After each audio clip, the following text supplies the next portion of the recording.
and I'm the executive director. And boy, we have a treat for you this week. We are going to explore the literary arts. Normally we're meeting with visual artists and sometimes performing artists, but we have some great literary artists that we're going to speak with this week, today, tomorrow, and on Thursday. And it's going to be sandwiched in between a couple of book signings that I'll tell you about later. But our guest today is Dr. Michael Meguid, who is also the author of Roots and Branches, which has just been published. Hi, Michael. Good to see you. Hello. Thank you for the invitation. Well, we're thrilled you can be with us here. Now, Roots and Branches, now I happen to get it and download it on my Kindle, but if people are looking to purchase this, how can they get a copy of it? The easiest way is Amazon, where they have a choice of this paperback or Kindle. Okay. Is it being sold any place around here, or this is just through Amazon? It's basically through Amazon. Excellent. Now, Michael, this is really, I've been reading this book, and it's fascinating. So tell me a little bit about what inspired you to write this. Now, I happen to know that you spent a good portion of your professional life as a doctor, a surgeon. So how did you make that move from surgeon to author? Every patient you see has a story. So essentially, one learns over a period of 45 years to listen to all sorts of stories. So I think that's a wonderful basic training to story writing. And I am a storyteller. And can you tell us a little bit about what got you started to write this story? Right. As is mentioned in the first chapter of that particular book, I had the misfortune of having a heart attack in a taxi in New York City, going from Newark Airport to JFK on Friday evening in the middle of the rush hour. Not good. Not good. And I redirected the driver to Cornell Medical Center, which in the state of New York is the tops in dealing with this particular issue. And I forewarned them that I was coming in, and I really wanted to be taken to the cardiac cath lab right away. By New York state law, I remember I practiced surgery in New York. By New York state law, we have to get a patient with a heart attack who presents with a heart attack within 45 minutes into treatment. And I told the cab driver, I'll double your fare if you get me there right away.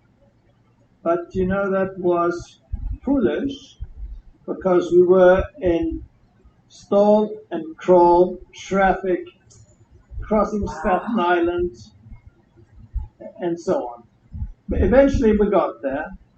I think I sort of passed out at the back of the cab, and the key thing is to keep blood going to your head.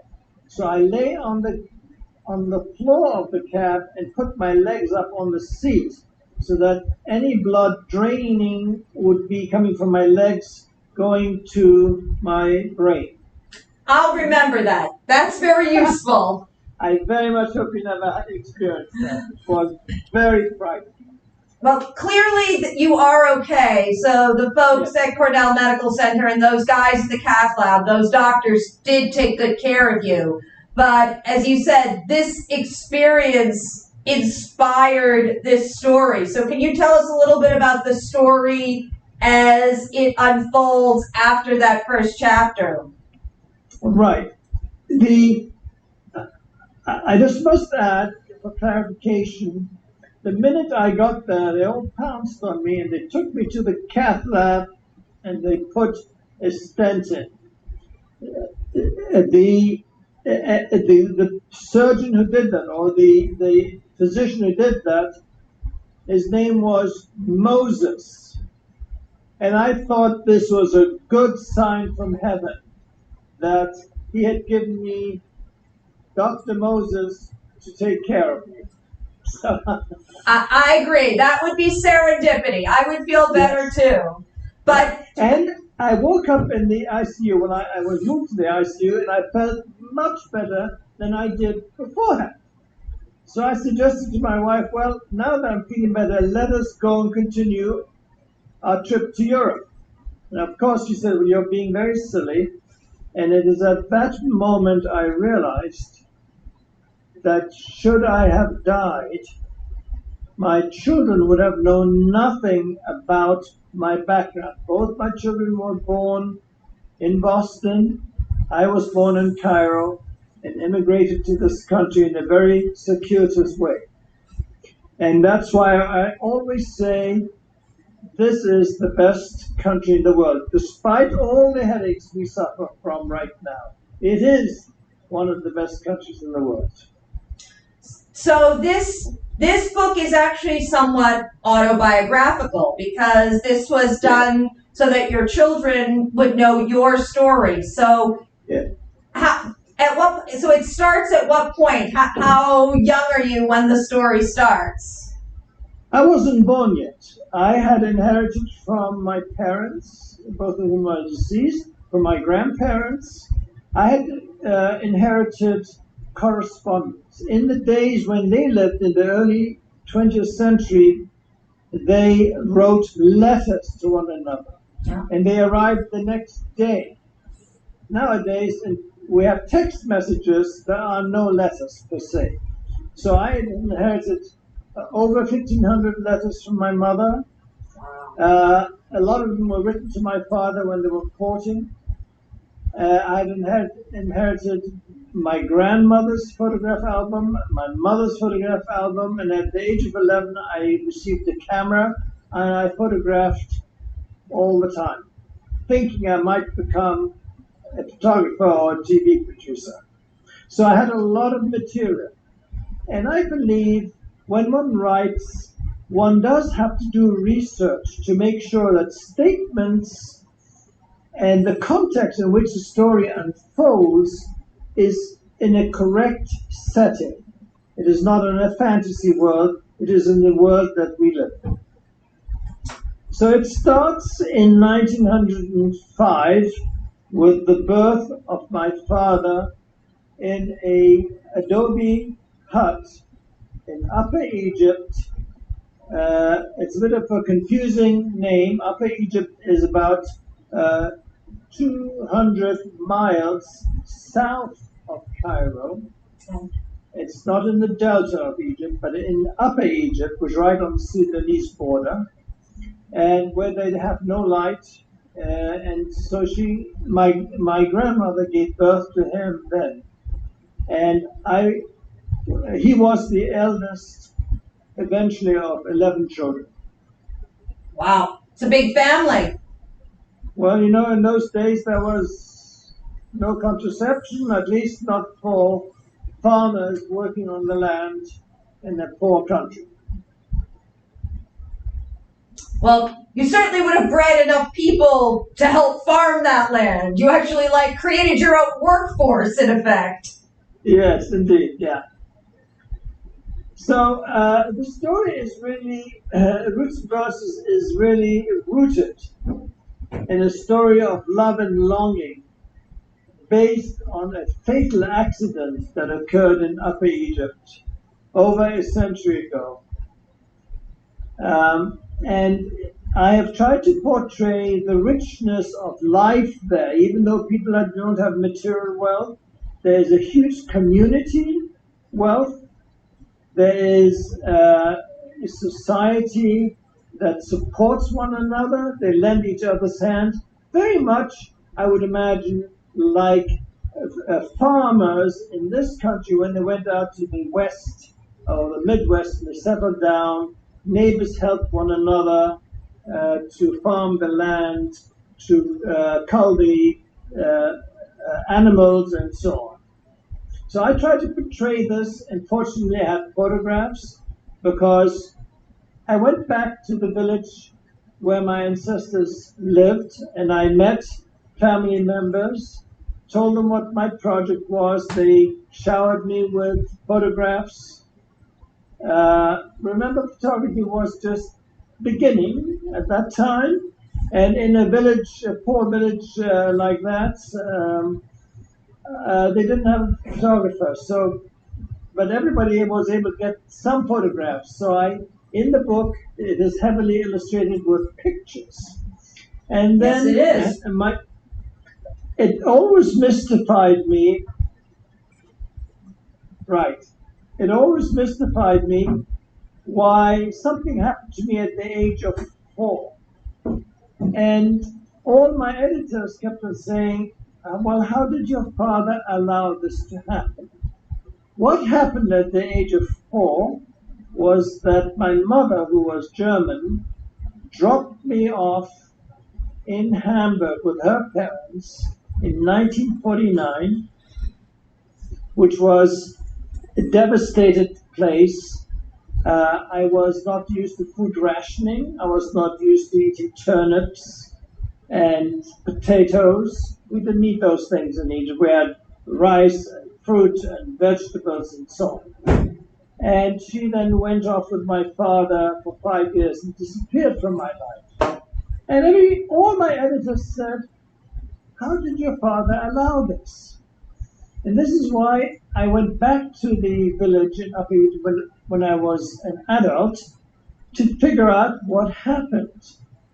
And in a nutshell, his mother got killed in an accident. And after years of mourning, obligatory mourning, my grandfather married a younger woman again, usually the second cousin in the family or first cousin. She was 16 years old, and she bore him a son. And that individual then becomes the person who will take care of my step-grandmother. Okay. So my father was evicted from the village and sent at the age of 6 to Cairo to fend for himself. And Wow. because of that experience, he did not think anything of it when at the age of 4 I was dropped off with my German grandparents in Hamburg. A culture I did not know, a language I did not speak, and essentially that is where the story starts, to try and explain how these events unfolded. It had an effect on the family for 2 generations. Absolutely. Wow. It's hard to imagine that. You know, you think of the way we raise our children who are, I can't bear to be away from them, and they're grown-ups. I can't imagine dropping somebody who really is a toddler, just a little bit more than an infant. It's hard to imagine. Well, this book is great, but you are rather prolific in your writing because, and we talked about this earlier, you have, I thought it was just 2, but it looks like 3 books that will be coming out shortly after Roots and Branches. Can you tell me a little bit about the books that are going to be coming out? Right. So Roots and Branches is the first in a series of about 4 books, which have already been written. But the body of work, the order of the work was so great that editors said it's too much for one book. Please divide it up. So the second one, which is coming up in early December, is called Mastering the Knife. Yeah. And it essentially takes my life from the age of 16 to England, again being dropped off there and living in a bedsitter and going to school to finish high school and then go to medical school. And that essentially takes care of the second and third book.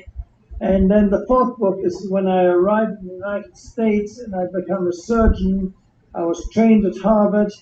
I became a surgeon, and I lived and practiced in Boston and then in Los Angeles, where I specialized in cancer surgery, but particularly breast surgery.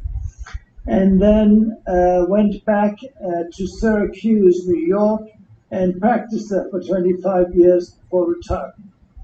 So that last book covers all the philosophical issues of operating on patients with various illnesses, cancer illnesses. Wow.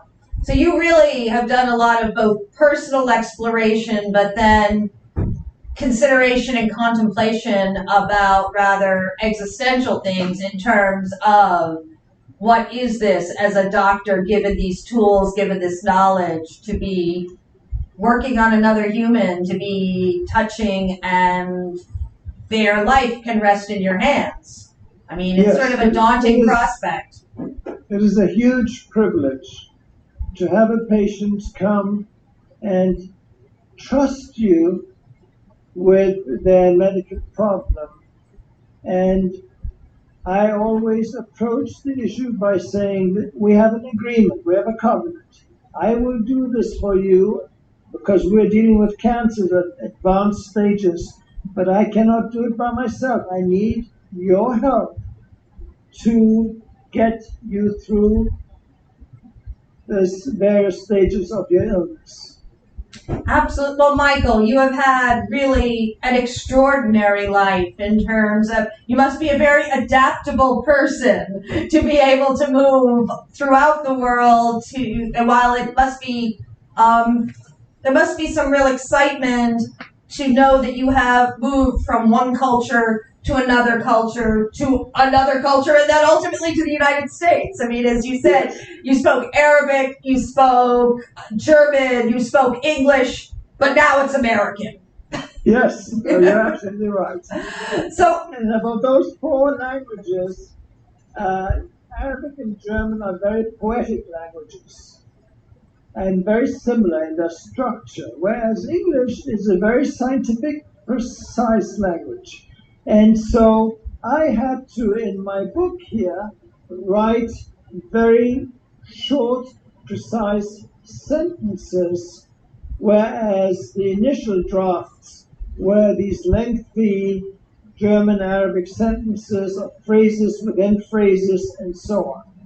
And I had excellent editors who were very patient with me and allowed me to express my family history and what contributed to making me ready for medical school in readable English. Well, I'm gathering there'll probably be a fifth book which will talk about what it is to be a writer. The fifth book, you're very astute. The fifth book is essentially about my experience of operating on men and women with breast disease and how incredibly emotional that is for the patient. Because my patients were Americans, which means they came from Greece, from Taiwan, they came from African American descent, they came from central New York, down to earth human beings, and it was I had to adapt to their world and understand the world. And I was able to do this because I had to adapt to living in Germany and learn the German language, go to school there, and then in England, and then go to medical school in England, where the philosophy of helping a patient is diametrically opposite to what I was trained at the Brigham and Women's in Boston, and where I practiced. But it is still an enormous privilege to be able to have a patient come and trust you, and to be able to take a patient through that difficult crisis. And so the other book on the horizon that I anticipate might be about certain breast conditions that do not include cancer, because every 10th person who walked into the breast clinic had cancer, but 9 had other conditions of the breast. Really? But to them, it was equally serious and equally problematic.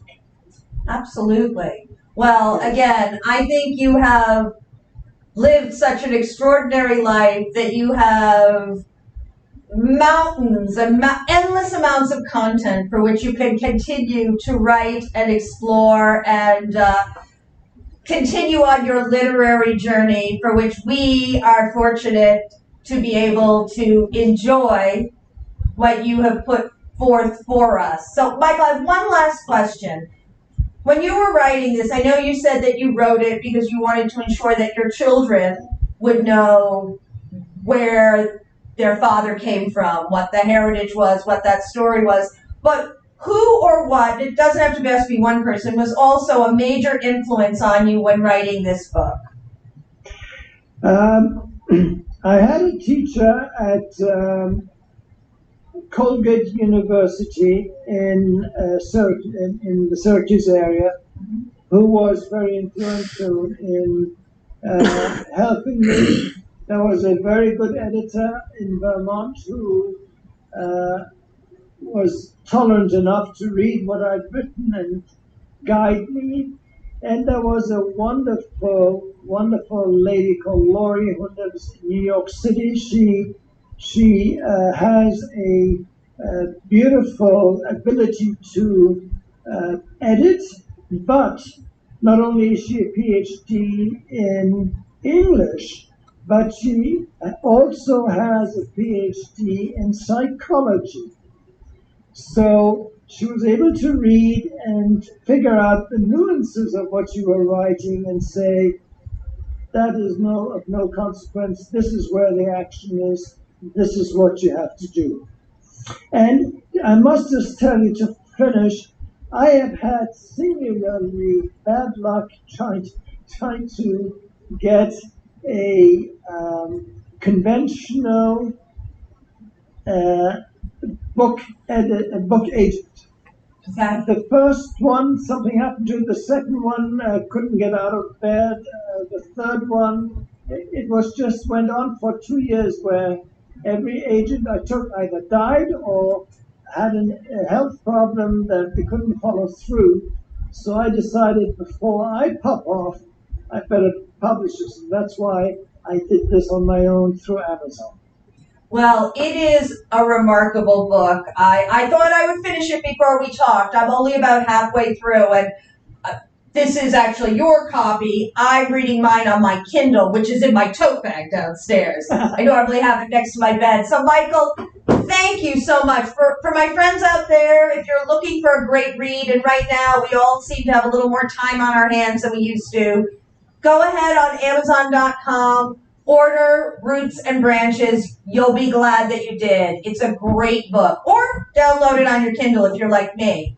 So, my friends, as I said, this is a week where we are going to be celebrating literary arts. And tonight, the editor of the book, Marco Made by Hands, which celebrates 50 years of Marco Island Center for the Arts, bringing art to Marco and beyond, we'll be doing a book talk and signing here at the Marco Island Center for the Arts. We do require you to make a reservation, but we have a few seats empty. So if you're interested, give us a call, 239-394-4221.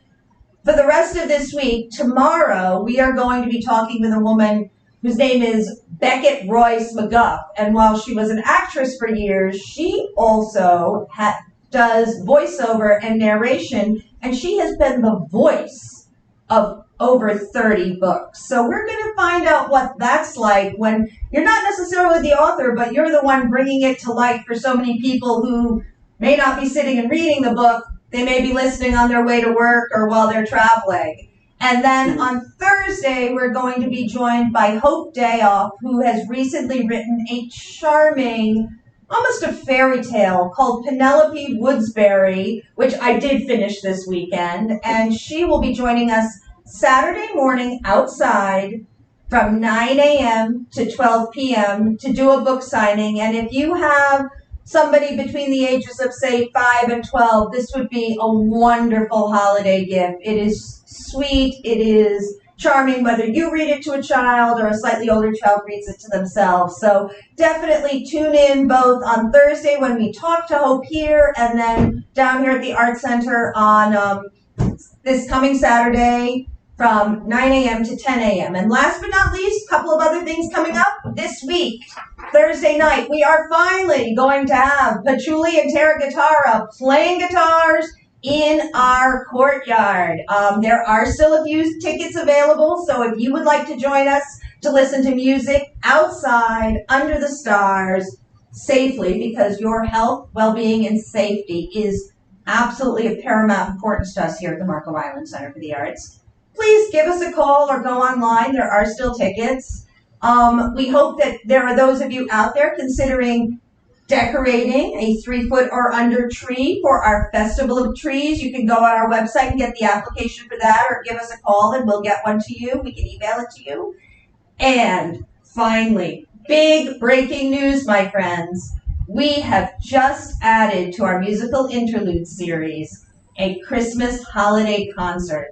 Coming to us is a young jazz duo, vocalist and bass, called Shimmy Tina. They released their Christmas album last year in 2019, and it received rave reviews in the New York Times, NPR, Rolling Stone. So those tickets have just gone on sale. It's Martina De Silva and Dan Shimlansky. I'm butchering his name, and I apologize, Dan. We will be meeting with them. They'll be coming on to talk to us on December 3rd, so you can have a chance to preview them. But please, again, on our website, give us a call, get your tickets.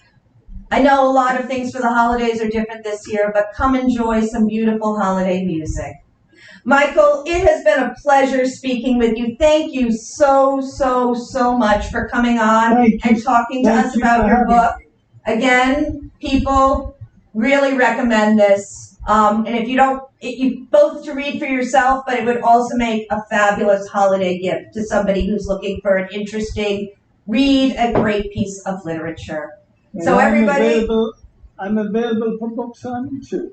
And you are available. Well, give me a ring. We will talk about that. I want to thank everybody for joining us here today. As I said, tomorrow we will learn a little bit about what it's like when you become the voice of others' works of literature as a voiceover artist. And we look forward to seeing you then. Thank you, Michael. And bye-bye, everybody. Have a great evening. Bye-bye.